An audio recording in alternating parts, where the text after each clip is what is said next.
자, 우리 하나님의 말씀 함께 우리 보도록 하겠습니다. 누가복음 18장 31절부터 34절 말씀입니다.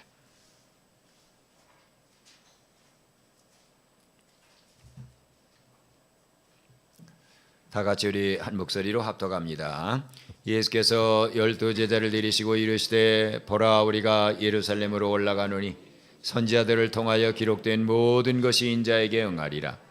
인자가 이방인들에게 넘겨져 희롱을 당하고 능욕을 당하고 침뱉음을 당하겠으며 그들은 채찍질하고 그를 죽일 것이나 그는 3일 만에 살아나리라 하시되 제자들이 이것을 하나도 깨닫지 못하였으니 그 말씀이 감추었으므로 그들이 그 이르신 바를 알지 못하였더라.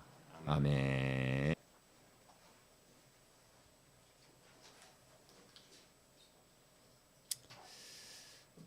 우리나라는 1년의 사이클이 우리 24절기라고 하는 음력절기를 따라 돌아가죠.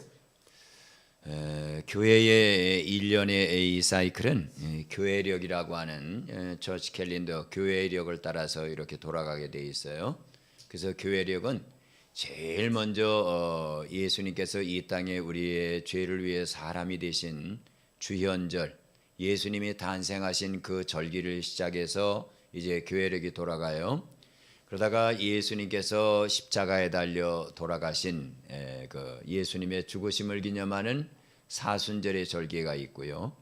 그 사순절의 절기가 지나가면 성령 강림으로 말미암아 교회가 시작되고 온 세계 만민에게 복음이 전파되는 그러한 오순절의 사건들, 성령 강림 절기가 이제 시작이 됩니다. 그리고 9월달 이후에 적용을 하는 교회도 있고 적용하지 않는 교회도 있지만 창조주 되시는 하나님을 기리고 예수 그리스도 다시 하나님 보좌 우편에 앉아 계셔서 창조주로 계신 창조주 성 삼위일체 하나님을 기리는 창조절 절기가 지나가게 됩니다. 이렇게 해서 교회가 이런 사이클을 중심으로 해서 돌게 되어 있어요. 지난 수요일날 우리는 애쉬 웬즈데이라고 하는 사순절의 첫날을 시작했죠. 그리고 계속해서 사순절 기도회를 하고 있어요. 사순절이 어떤 절기라고 그랬습니까? 예수님께서 바로 하나님의 영광을 떠나서 이 땅에 사람의 몸을 입고 오셔서 십자가에 자신의 살과 피를 내주시는 그 절기가 바로 사순절이에요. 그래서 오늘 일부 예배 시간에 제가 몇 분들에게 여쭤봤어요. 사순절을 어떻게 보내고 계십니까? 그랬더니 어떤 권사님은 나는 자녀들 구원을 위해서 집중적으로 기도하고 있습니다. 또 이제 어떠한 우리 집사님은 나는 사순절 기간 동안에 간식을 절대로 안 먹기로 했습니다. 이렇게 자기가 사순절 기간 동안에 뭐를 하겠다라고 하는 고백을 하며 이렇게 대화를 나눴었어요. 여러분은 사순절을 지금 어떻게 보내고 계십니까? 예수님께서 하나님의 영광을 떠나 이 땅에 오신 목적은 모든 죄인들이 구원받고 영생을 얻게 하시려는 데 있죠. 모든 죄인들이 죄에서부터 구원받고 영생을 얻어야 된다. 여기에는 두 가지의 필수적인 것이 뒤따르게 됩니다. 첫째로 그게 뭐가 뒤따라야 되느냐? 그것은 바로 예수님의 살을 찢어야 되고 피를 흘려야 된다는 사실이에요. 왜 예수님의 살을 찢어야 되지요? 그것은 바로 죄의 몸으로 사단에게 종노릇하는 우리를 해방시키기 위해서는, 우리가 죄된 몸을 가지고 살아가는 우리를 해방시키기 위해서는 흠없는 몸이 찢겨지지 않고는 불가능한 거예요. 또 예수님이 왜 피를 흘리셔야 되죠? 그것은 바로 우리의 영과 몸에 깊이 깃들여 있는 죄, 즉 사단의 성품이라고 하는 죄가 용서되어지고 깨끗하게 씻기기 위해서는 더러운 피를 가지고는 불가능하다는 사실이에요. 깨끗한 피는 이 땅에 없어요. 그래서 예수님이 하나님의 영광 보좌를 버리고 이 땅에 사람으로 오셔서 자신의 살을 찢고 피를 흘려야 되는 이유예요. 이사야 선지자는 이렇게 묘사해 놓고 있습니다. 여러분, 그가 찔림은 우리의 허물 때문입니다. 그분이 상하심은 우리의 죄악 때문입니다. 그분이 징계를 받음으로 우리는 평화를 누리게 되고 그분이 채찍에 맞아야만 우리는 나음을 받게 됩니다. 그런데 우리는 다 양 같아서 그릇 행하여 각기 제 길로 갔을 뿐입니다. 그럼에도 불구하고 여호와 하나님께서는 우리 모두의 죄악을 그의 아들 예수 그리스도에게 담당시키셨습니다. 이렇게 이사야는 고백해 놓고 있습니다. 예수님은 자신이 십자가에 달려 죽어야 된다는 것을 세 차례 말씀하시는데, 첫 번째는 가이사랴 빌립보에서 제자들에게 물어보죠. 사람들이 나를 누구라 하더냐. 그러니까 사도들이 어떠한 사람은 선지자 중에 하나라고도 하고요, 엘리야라고도 하기도 합니다. 그때 예수님은 사도들에게 물어보죠. 너희들에게 나는 누구냐? 그때 베드로가 고백합니다. 주는 그리스도시요 살아계신 하나님의 아들입니다. 바요나 시몬아, 내가 복이 있도다. 이를 내게 알게 하니는 혈육이 아니요 하늘에 계신 내 아버지다 하시면서 예수님은 그 반석 위에 교회를 세우겠다고 말씀하시고, 그 말씀이 끝나자마자 이렇게 말씀을 하십니다. 내가 많은 고난을 받고 장로들과 대제사장들과 서기관들에게 버림바가 되어 죽임을 당하고 제3일에 살아나야 하리라. 처음으로 예수님이 자신의 죽음을 사도들 앞에 밝히셔요. 그때 베드로가 나서서 안 됩니다 예수님 하고 말리니까 예수님은 베드로를 꾸짖죠. 사탄아, 내 뒤로 물러가라. 왜요? 예수님의 살이 찢겨지지 않고 피가 흘려지지 않고는 죄인에게 해답이 없는데, 그 해답을 주러 가는 길을 가로막는 너는 사단이라고 하는 거예요. 그리고 예수님은 변화산에 가서 놀라운 변모를 경험하시고, 그리고 나서 간질병으로 고통당하는 소년을 고쳐주신 후에 두 번째로 사도들에게 그렇게 말씀을 하십니다. 이 말을 너희 귀에 잘 담아둬라. 이 말을 너희 귀에 잘 담아둬라. 내가 장차 사람들의 손에 넘겨지리라 하시되 그들이 이 말씀을 알지 못하니 이는 그들로 깨닫지 못하게 숨긴 바 되었습니다. 또 그들이 이 말씀을 묻기도 두려워하더라. 간질병 들린 소년을 고쳐서 집으로 돌려보낸 뒤에 예수님은 오붓하게 사도들과 앉은 자리에서 말씀을 하셨어요. 얘들아, 나 이제 죽으러 가야 돼. 그때 제자들은 두려움에 사로잡혀서 예수님에게 묻지도 못합니다. 우리가 따라온 분이 죽어야 된다? 우리는 어디로 갑니까?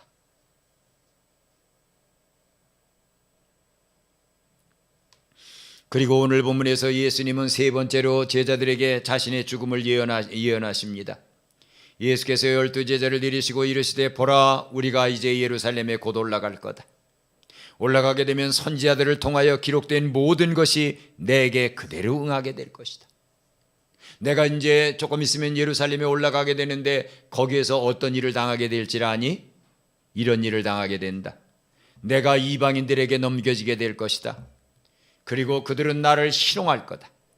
능욕하고 침을 뱉을 것이고 채찍질하고, 그리고 나는 죽임을 당할 것이다. 그러나 나는 3일 만에 살아날 것이다. 예수님이 이렇게 말씀하시자 제자들이 이것을 하나도 깨닫지 못하였으니 그 말씀이 감추었으므로 그들이 그 이르신 바를 알지 못하였더라. 오늘 말씀은 이렇게 되어 있습니다. 오늘 말씀에서 예수님은 자신이 예루살렘에 올라가게 되면 이방인들에게 넘겨져 희롱을 당하고 능욕을 당하고 침뱉음을 당하고 채찍질을 당하고 죽임을 당할 것이라고 말씀하시죠. 그러나 사도들은 이 말씀을 받아들이지 않았어요. 왜 그런지 아세요?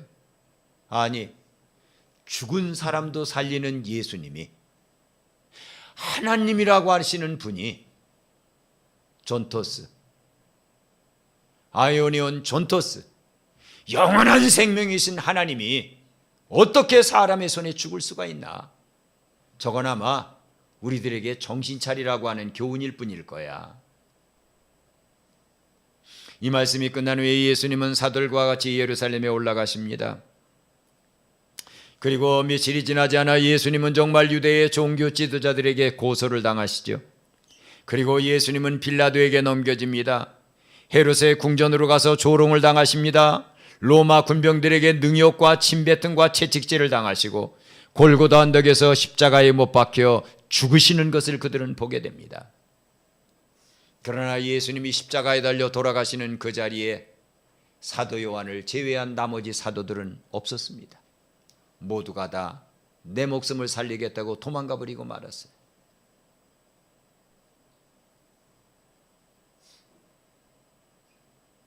주님, 내가 주님을 위해 감옥에도 갈 수 있습니다. 내가 주님을 위해 죽을 수도 있습니다. 말하던 베드로는 그 자리에 없었습니다. 요한복음 11장에서 예수님께서 내가 나사로의 집에 다시 간다고 말할 때 그러면 우리도 예수님과 함께 죽으러 가자, 이렇게 말했던 도마도 그 자리에는 없었습니다.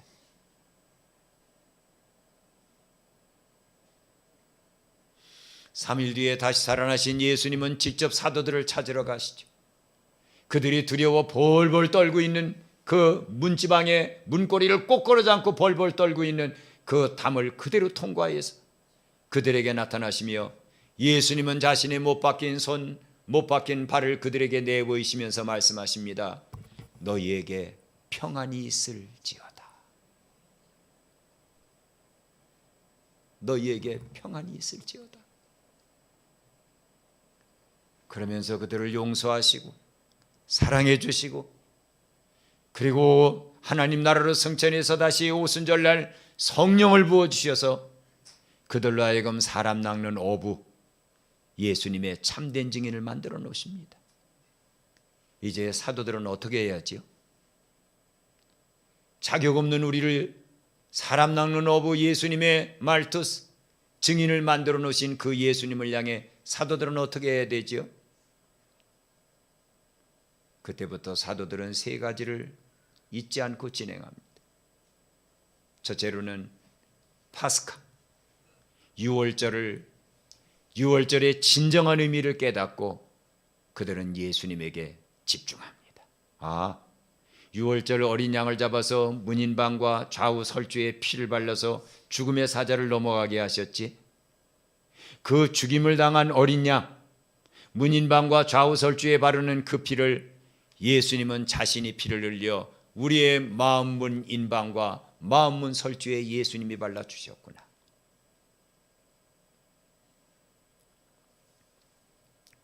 그리고 그들은 고난에 동참하는 일에 망설이질 않았습니다. 자기를 부인할 줄 알았고요, 박해 속에서도 그들은 기뻐할 줄 알았습니다. 예수님이 돌아가실 때 그들은 전부 예수님을 버리고 도망갔던 사람들이 이제는 예수님 때문에 당하는 능욕을 기뻐했다고 그랬어요. 저희가 예수 그리스도의 이름으로 핍박받는 일에 합당한 자로 여기짐을 기뻐하면서 공의 앞을 떠나니라. 그들은 얼마 전까지만 해도 누가 높으냐고, 만일 2월절 만찬석에서 예수님이 떡을 떼어가면서 이게 내 몸이야, 그리고 포도주잔을 사도들에게 주면서 이게 내 피야, 그렇게 말씀하실 때 그들은 서로 둘러앉아서 무슨 일을 안지합니까?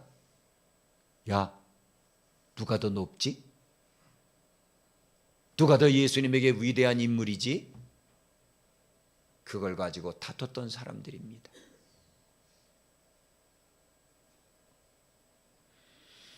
또 그들은 예배 때마다 성찬 예식을 거행하며 예수님의 순환에 대한 각오를 새롭게 다졌습니다. 우리는 한 달에 한 번 성찬 예식을 거행하지만 사도들은 매번 예배, 하루에 5번 예배가 있으면 5번 다 그들은 성찬식을 거행하면서 떨리는 손, 흘러내려오는 눈물을 흘려가면서 그들은, 여러분, 우리는 예수님이 십자가에 달려 돌아가실 때 도망갔던 사람들입니다. 근데 예수님이 십자가에 찢으신 그 살로 말미암아 우리는 살아나게 됐고, 예수님이 흘리신 그 피로 말미암아 우리는 구원받게 됐습니다. 이 떡은 예수님의 살입니다. 이 포도주는 예수님의 피입니다 하면서 그들은 매 예배 때마다 성찬식을 거행하며 주님을 위해 죽을 각오를 새롭게 다졌습니다. 우리가 알고 있는 사순절이라고 하는 절기는 사순절을 보낸 후에 오랜 후 325년 니케아 공의회 때 사순절이라고 하는 개념이 도입되기 시작했습니다. 왜냐하면 모두가 다 예수님의 한마디에 전부를 버리고 예수님을 따라다닐 수 있는 것은 아니거든요. 제가 아까 일부 예배 시간에도 한번 여쭤봤어요. 만일 예수님이 권사님에게 너 모든 걸 버리고 나를 따라라, 내가 너로 하여금 사람 낚는 어부가 되게 해주겠다, 나를 따라라 하면 권사님 따르겠습니다. 제가 여쭤봤어요. 그랬더니 그 권사님이 아니요, 못 가요. 그래서 젊은 분에게도 여쭤봤어요. 예수님이 오늘 나를 따라라 하고 말하면 모든 걸 다, 집이든지 형제든지 자매든지 다 버리고 따를 수 있습니까? 안 되겠는데요. 그래서 제가 수아 엄마에게 물어봤어요. 예수님이 우리 고집사님에게 나를 따르라, 남편도 놔두고 수아도 놔두고 나를 따르라 하면 따를 수 있겠습니까? 그랬더니 고집사님이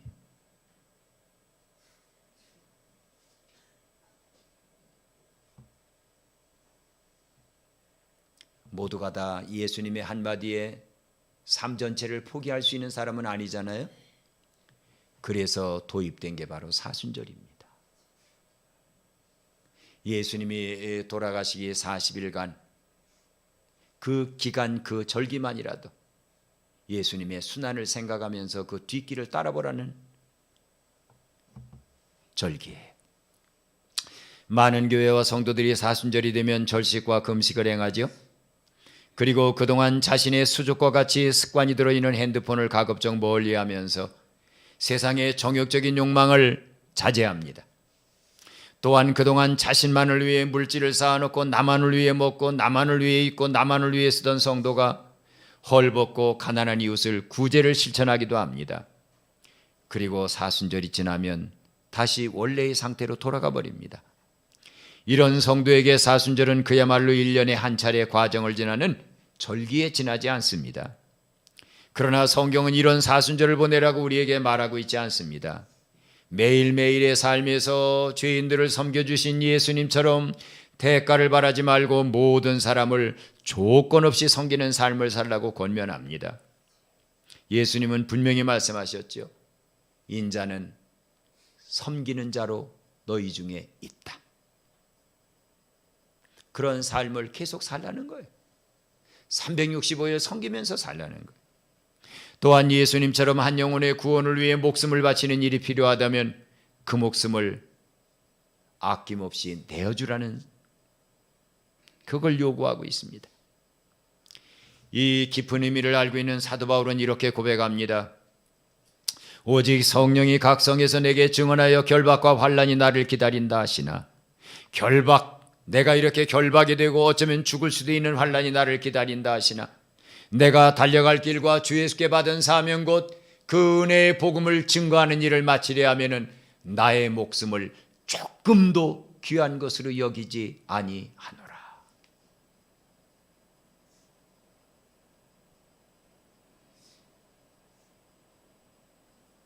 왜요? 하나님이 내 목숨을 달라고 할 때 안 줄 수 있는 사람은 아무도 없습니다. 우리의 생명이 하나님의 것이기 때문입니다. 나는 오늘 이런 삶을 살다가 하늘의 별이 된 한 사람을 소개하려고 합니다. 그는 1962년 부산시 남부민동 10남매 중에 9번째로 태어납니다. 1970년 당시 초등학교 2학년 때 아버지가 돌아가셨어요. 그러자 10남매를 키울 재간이 없는 어머니는 부산에 있는 자갈치 시장에서 그 인부들이 열심히 일하다가 찢어진 옷, 이런 옷이 발생하면 갖다 맡기면 그걸 삭바느질하고 그 옷을 키워주면서 10남매를 힘들게 키워갔습니다.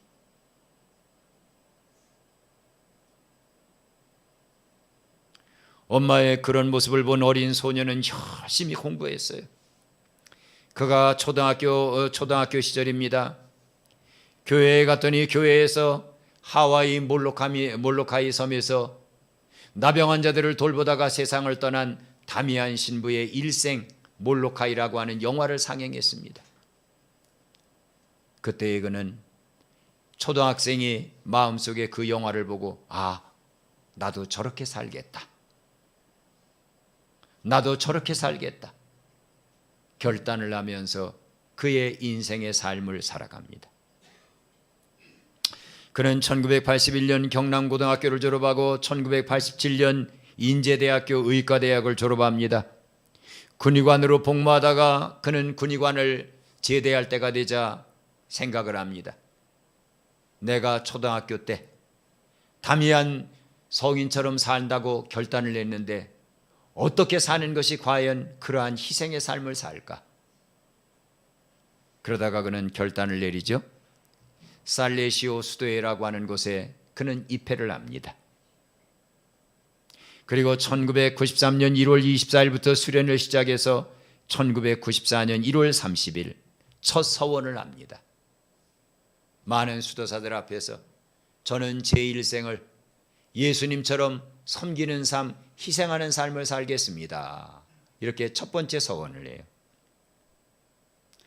그리고 그는 광주 가톨릭대학교에 입학을 해서 2년 동안 철학과정을 공부합니다. 그리고 서울 대림동 살레시오 수도원에서 2년 과정의 실습, 3억 실습을 하죠. 그리고 1997년 로마 교황청 살레시오 대학교로 유학을 떠나갑니다. 그는 그곳에서 한국에 와서 20년 동안 선교 활동을 하다가 1991년 아프리카 수단으로 파견된 콩고미노 수도사라고 하는 사람을 로마에 유학을 갔다가 그때 만나게 됩니다. 그때의 콩고미노 수도사는 이 사람에게 얘기합니다. 자네가 정말 선교사다운 선교사가 되려면 부자들이 드글드글대는 미국이나 유럽으로 가지 말고 자네 아프리카로 오게.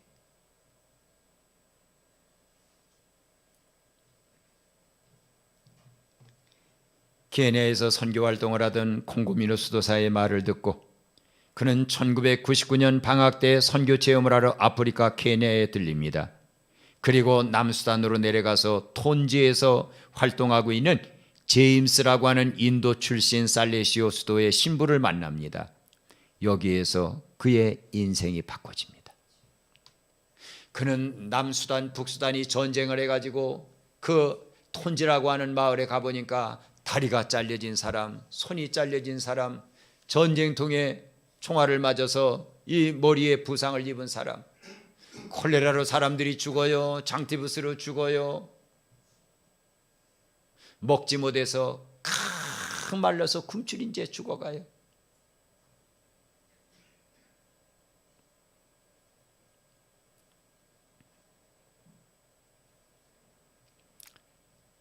그는 신부 수업을 마치고 사제 서품을 받습니다. 2001년 6월 24일 김수환 추기경에게 사제 서품을 받죠.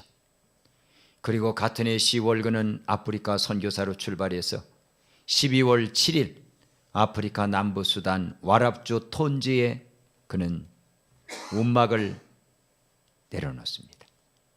그리고 그곳에서 그는 헌신적인 선교사의 삶을 살아가죠.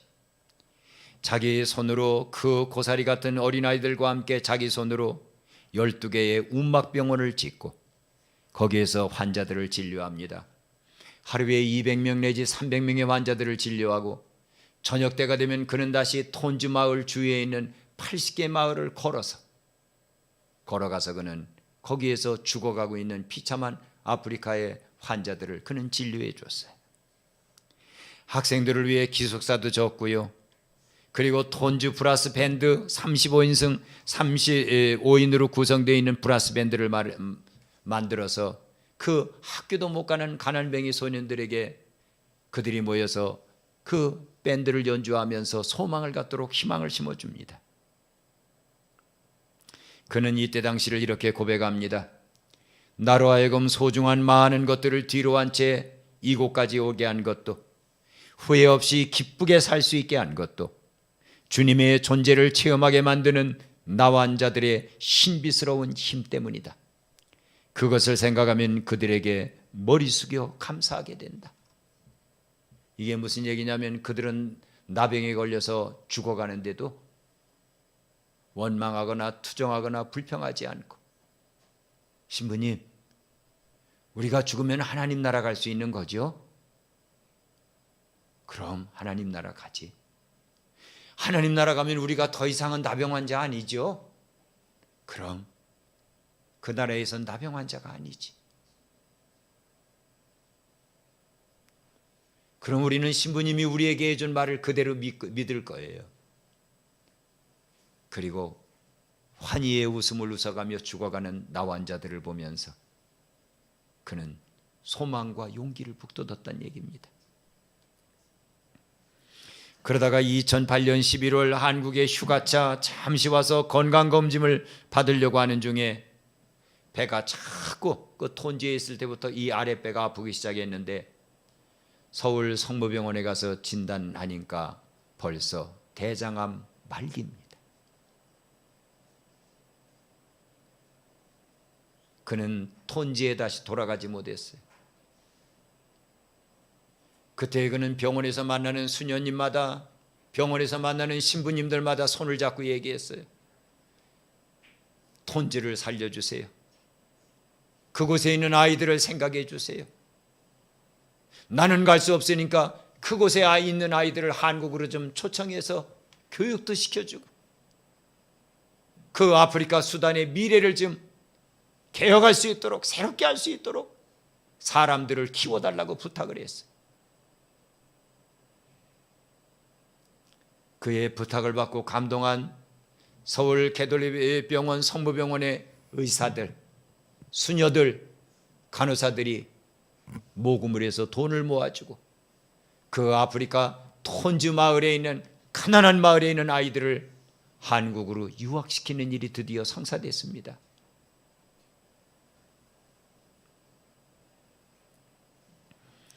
그는 이런 시를 썼어요.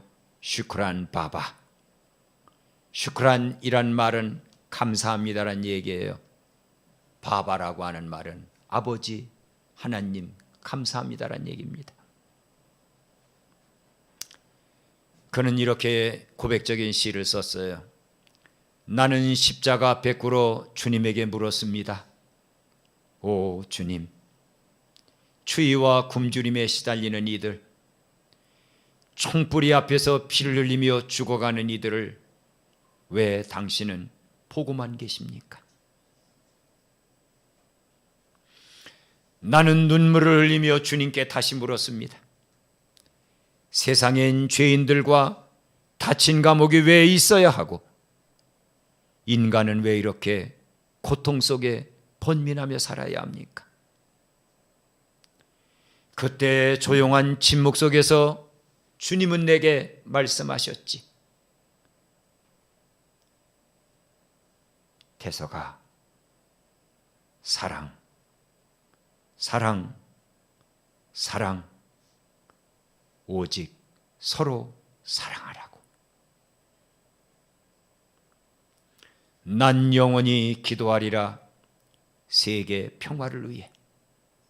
난 영원히 사랑하리라 내 모든 것을 다 바쳐. 잠시 우리 영상을 좀 보도록 하겠습니다. 불을 꺼주시고 영상을 틀어주세요.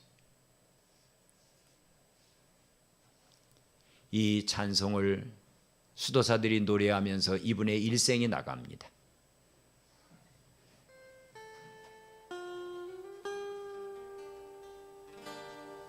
저 뒤에 화면 좀 바꿔주세요.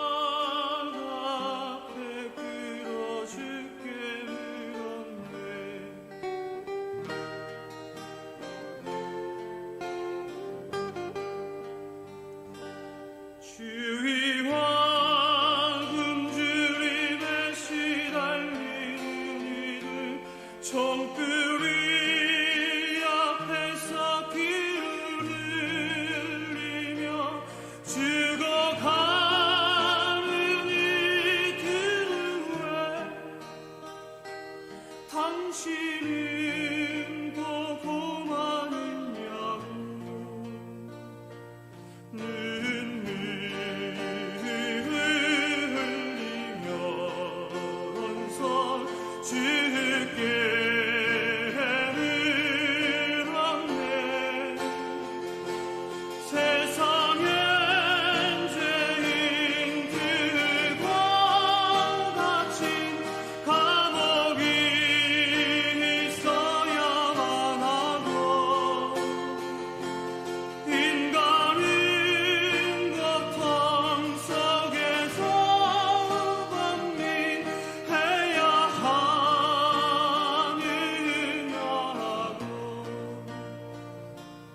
그때는 정말 아무것도 없었고 이 주위에도 집도 없었고 아이들도 다 놓고 다니고 그리고 학교란 것도 없이 그냥 하루 종일 그냥 나무 밑에서 지내는 아이들도 많았었고 굶는 아이들도 하루에 겨우 한 끼 먹는 애들도 많았었고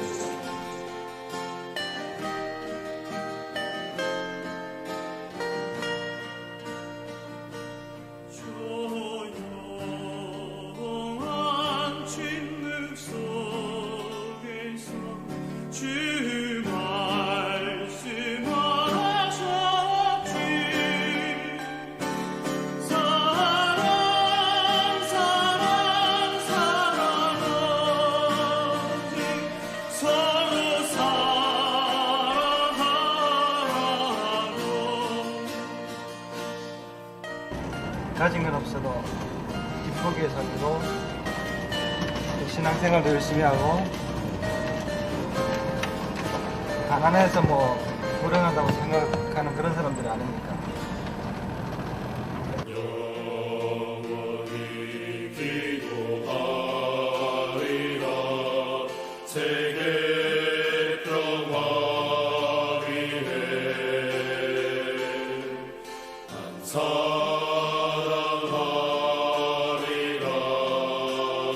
사랑하리라 내 모든 것 바쳐 난 영원히 기도하리라 세계 평화 위해 난 사랑하리라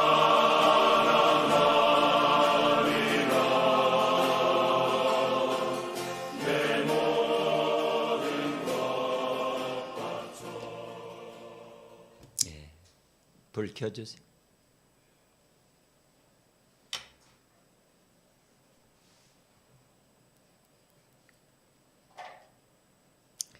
나는 십자가 앞에 꿇어 죽게 물었네.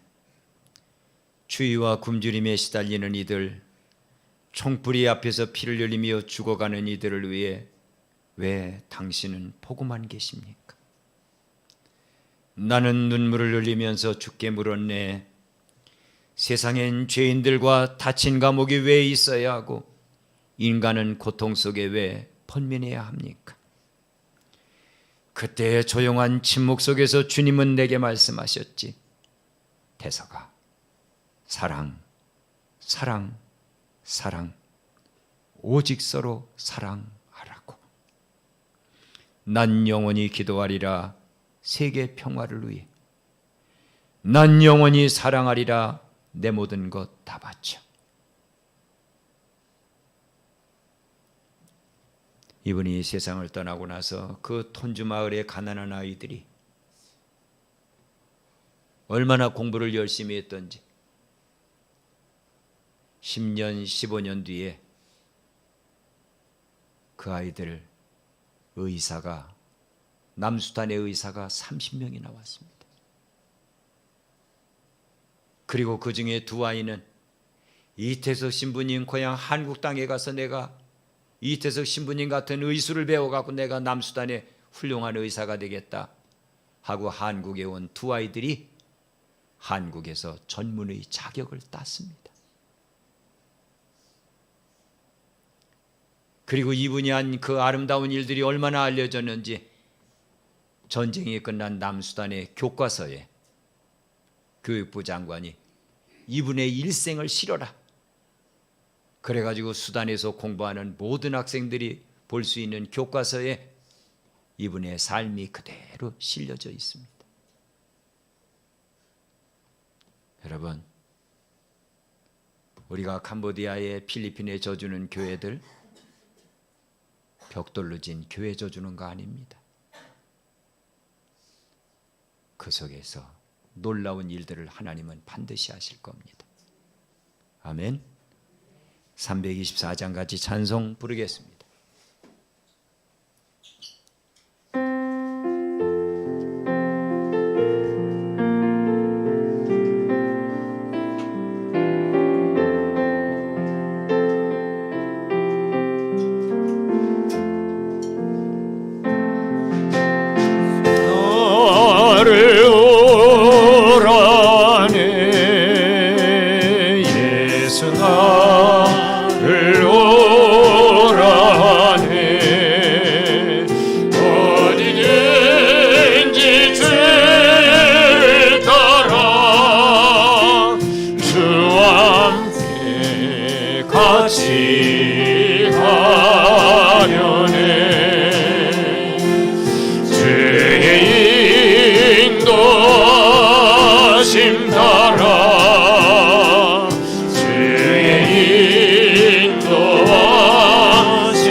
가려네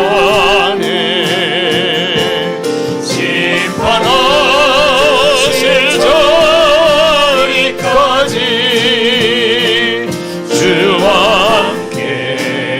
함께 가려네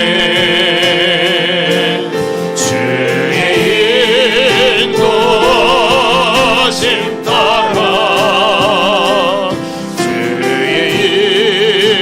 인도하심 따라 어디든지 주를 따라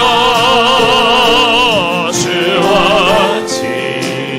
같이 가려네 주가 크신 은혜를 내려 나를 항상 돌보시고 크신 영광 보여주며 나와 함께 가시네 주의 인도하심 따라 주의 인도하심 따라 어디든지 주를 따라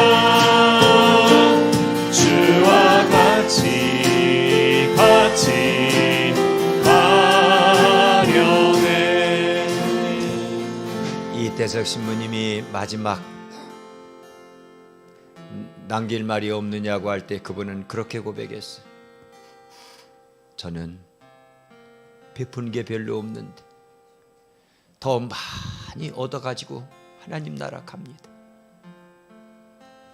당신의 정신을 따라 우리가 수단에 있는 아이들을 이곳에 불러 모아서 교육을 시켜주고 수단의 미래를 변화시킬 인물들을 키우겠다고 여러 사람의 서약을 들은 그 자리에서 그분은 마지막으로 그렇게 얘기했어.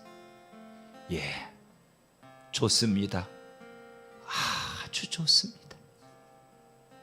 우리 이 시간 고개를 숙이고 우리가 이런 사람들이 돼야 되지 않겠습니까? 우리 자녀들을 이렇게 키워야 되지 않겠습니까? 현빈이도 현태도 이렇게 키워야 되지 않겠습니까? 주님 한번 부르고 같이 한 3분여간 기도합니다. 주님,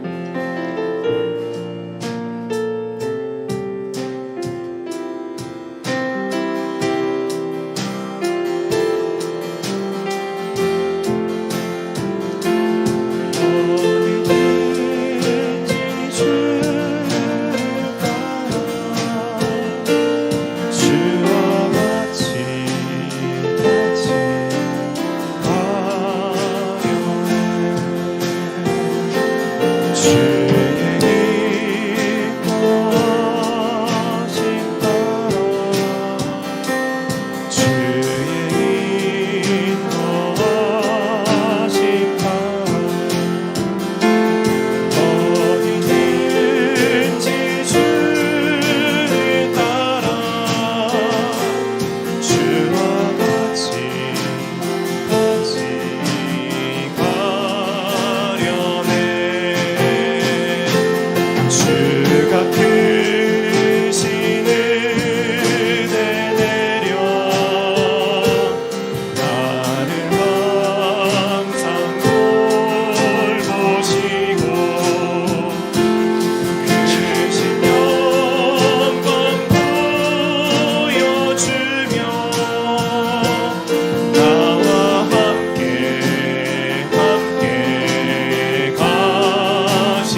이제는 지금도 나를 따르라. 사랑, 서로 사랑하라고 말씀하시는 우리 주 예수 그리스도의 은혜와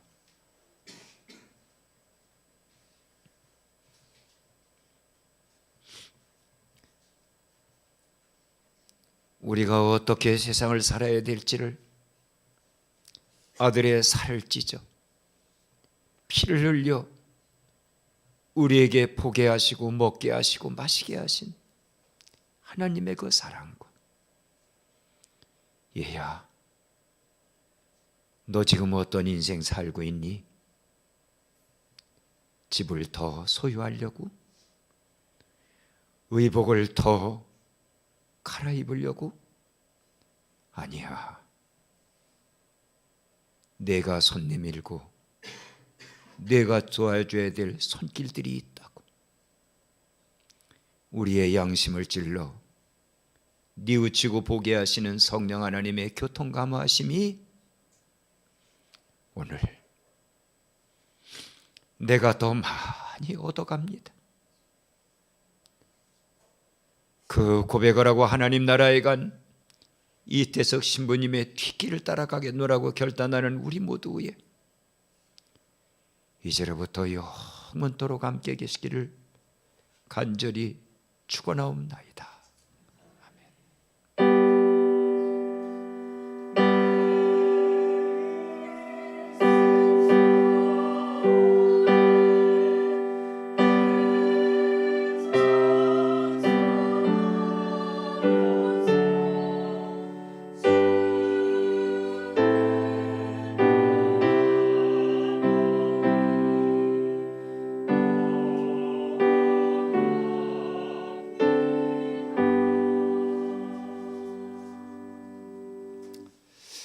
아멘. 예배를 마칩니다.